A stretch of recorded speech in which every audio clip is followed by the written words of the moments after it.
MPSC प्रश्न. राष्ट्रीय उत्पन्न मोजण्याच्या 3 पद्धती आहेत. राष्ट्रीय उत्पन्न मोजण्याच्या किती पद्धती आहेत असा प्रश्न जर आला तर लक्षात ठेवा, राष्ट्रीय उत्पन्न मोजण्याच्या 3 पद्धती आहेत. मद्यपानामुळे नायसीनचा अभाव निर्माण होतो.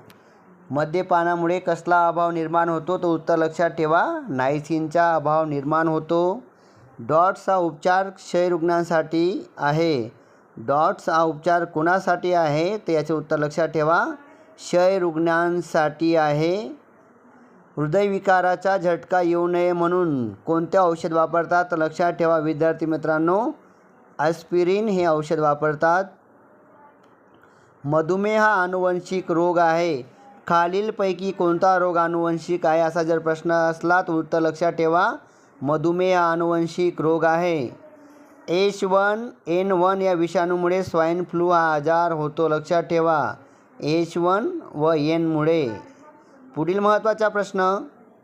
सेबींची लस तोंडाद्वारे दिली जाते जी पोलिओ रोगावर उपयुक्त आहे.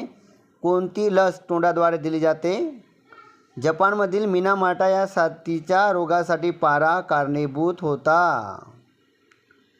लिंबूमध्ये सायट्रिक आम्ल असतं. सायट्रिक आम्ल कशामध्ये असतं तर उत्तर आहे लिंबूमध्ये.